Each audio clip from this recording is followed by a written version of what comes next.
Hanoï, le carrefour de l'ancienne rue Paul Bert et du Petit Lac, à l'heure de la sortie d'usine. Pas une seule voiture, mais beaucoup de vélos sur lesquels se déplace lentement, machinalement la foule des travailleurs, dans une régularité impressionnante.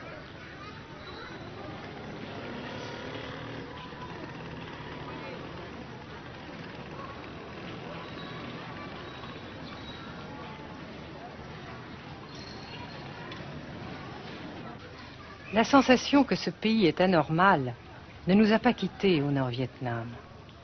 Anormal d'abord parce que toute vie individuelle a disparu au bénéfice d'un effort collectif extraordinaire. Dirigé d'une main de fer à l'intérieur d'un dispositif de sécurité draconien. Anormal ensuite parce que dans ce pays coupé en deux depuis 10 ans, un grand nombre de familles vivent le drame de la rupture qui alimente à sa façon la guerre du Sud. Est-ce que vous pensez, Monsieur le Président, qu'il y a une solution militaire à la guerre du Sud-Vietnam? Non. Parce que vous savez que le peuple Vietnam, c'est un. Et le pays du Vietnam, c'est un. Les Américains ont fait une guerre d'agression, comme qui dit, c'est une guerre non déclarée.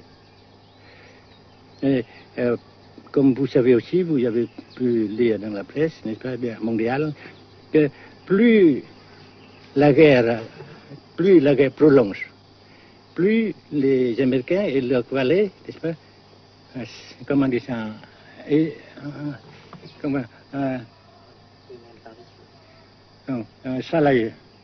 s'enliser, hein? Et plus ils supportent des échecs, comme vous savez, récemment, n'est-ce pas? Par conséquent, la guerre ne peut pas durer éternellement.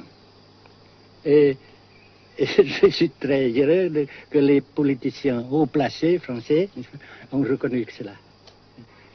Vous pensez que le général de Gaulle pourrait en quelque sorte, à un certain moment, arbitrer le conflit? Arbitrer, qu'est-ce que vous comprenez par le mot arbitraire? Nous ne sommes pas des équipes de football. Hein? Mais au-delà des accords de Genève, si je ne me trompe, une idée du général de Gaulle est la neutralisation de tout le sud-est asiatique. Est-ce que c'est une idée qui vous semble intéressante?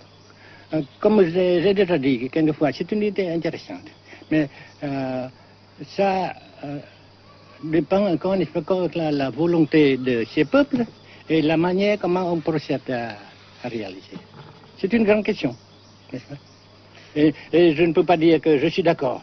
Et je ne dis pas que je ne suis pas d'accord, n'est-ce pas? Mais parce que vous dites, par exemple, vous dites fleurs. Fleurs, il y a beaucoup de sortes de fleurs. Il y a des roses, il y a des blanches, des rouges, etc. Et il y a qui sont bons et d'autres qui ne sont pas bons. Mais on dit fleurs.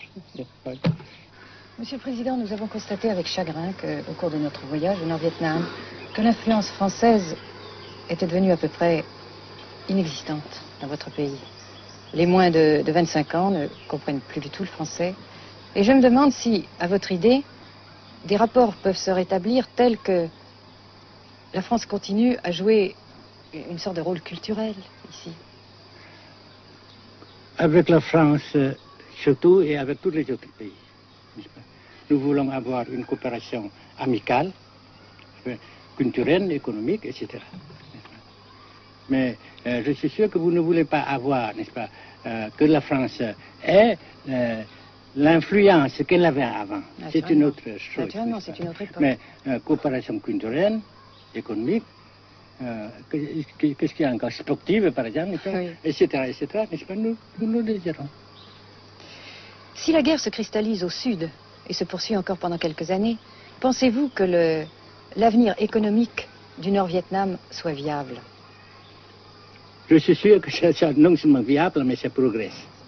Parce que vous avez vu vous-même, vous avez constaté vous-même qu'ici, nous travaillons beaucoup, notre peuple travaille beaucoup, avec abnégation, n'est-ce pas, et avec dévouement, avec enthousiasme. Et d'un côté, nous travaillons pour, comment dirais-je, pour, principalement, n'est-ce pas, de nos propres forces, de nos propres. Et aussi, nous avons, n'est-ce pas, l'aide fraternelle des pays socialistes, n'est-ce pas. Alors, nous, jusqu'ici et après cela, n'est-ce pas, nous avons déjà réalisé des progrès. Pas très grand comme nous voulons, mais nous avons réalisé des progrès. Et dans l'avenir, nous progressons de même. Mais vous mentionnez là l'aide des pays socialistes.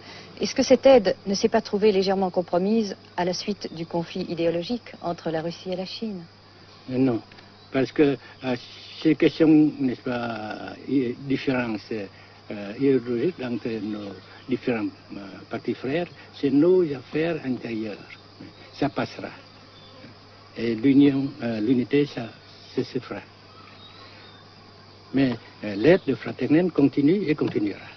Et c'est très précieux pour nous. Bien sûr. Mais certains ont l'impression chez nous, Monsieur le Président, que le Nord-Vietnam se trouve actuellement assez isolé, asphyxié même, et que politiquement, il pourra difficilement éviter de devenir une sorte de satellite de la Chine. Qu'est-ce qu'on peut répondre à cela? Jamais.